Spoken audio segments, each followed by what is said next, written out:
Mulia Bapak Dr. Datuk Seri Anwar Ibrahim. Assalamualaikum warahmatullahi wabarakatuh.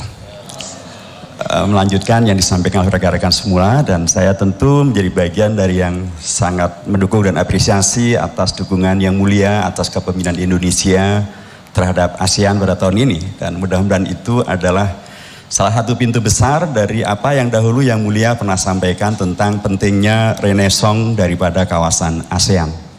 Saya berharap itu juga menjadi bagian dari yang diprogramkan oleh Yang Mulia.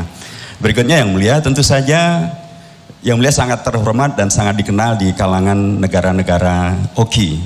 Dan karena memang Indonesia dan OKI juga adalah dua negara pendiri daripada OKI itu sendiri. Dan bagian daripada penyelesaian masalah ekonomi juga di sana ada peran-peran yang bisa dimainkan. Sejauh mana Yang Mulia akan mengajak Indonesia atau bersama dengan Indonesia memaksimalkan potensi di negara-negara OKI dari sisi penyelesaian masalah ekonomi ini untuk menjadi bagian daripada yang menguatkan hubungan antara Indonesia dan Malaysia. Dan yang terakhir Yang Mulia, tentu saja bagian daripada fakta tentang OKI adalah OKI ini dahulu didirikan untuk membantu perjuangan bangsa Palestina, dan Indonesia jelas bersama dengan bangsa Palestina. Kedepan Yang Mulia, apa yang bisa dilakukan bersama dengan Indonesia untuk memastikan kemerdekaan Palestina bisa segera diwujudkan dan Masjid Al-Aqsa bisa diselamatkan. Terakhir Yang Mulia, saya mendapatkan aspirasi dari banyak teman-teman saya dari pesantren. Mereka menyampaikan ketika dahulu Yang Mulia menjadi timbalan Perdana Menteri, menjadi Menteri Keuangan dan seterusnya, Islam internasional antar bangsa itu begitu luar biasa terkenal, dan banyak pelajar Indonesia mendapatkan beasiswa ke sana. Mereka mengusulkan alangkah sangat baiknya bila banyak beasiswa diberikan kepada pelajar-pelajar Indonesia kembali. Terima kasih. Assalamualaikum warahmatullahi wabarakatuh. Terima kasih Pak Datuk Wahid. Yang pertama soal renaissance sebenarnya ya, sebab bila saya tulis mengenai renaissance Asia, itu maksudnya itu pemerkasaan ekonomi, pemerkasaan budaya. Ya. Banyak orang melihat renaissance itu economic base. Ekonomi masih fundamental, tetapi kita kan manusia, maknanya islah itu mestilah, dan renaissance itu mesti pertamanya pemerkasaan ekonomi, tetapi pemerkasaan budaya. Ya. Dan kita ni agak tempang sedikit ya. Bila angkat sikit ekonomi dan teknologi, budaya itu dikesampingkan.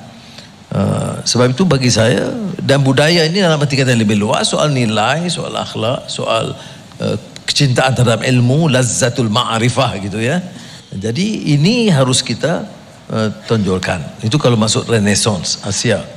Kemudian soal kerjasama negara Islam, wah sekarang ini Indonesia pun agak dekat ya, dengan beberapa negara, umpamanya United Arab Emirates dan beberapa negara lain ya, dan boleh kita kuatkan kerjasama itu, kerana negara Arab sekarang ini dia dalam fasa yang ribut sikit lah ya, belum menentu, dan baru nampak bergerak sedikit untuk ke arah persefahaman dan kesatuan.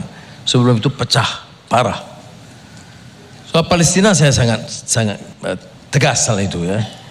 Ini soal kezaliman yang keras, totok yang dilakukan terhadap rakyat Palestin oleh rejim Israel.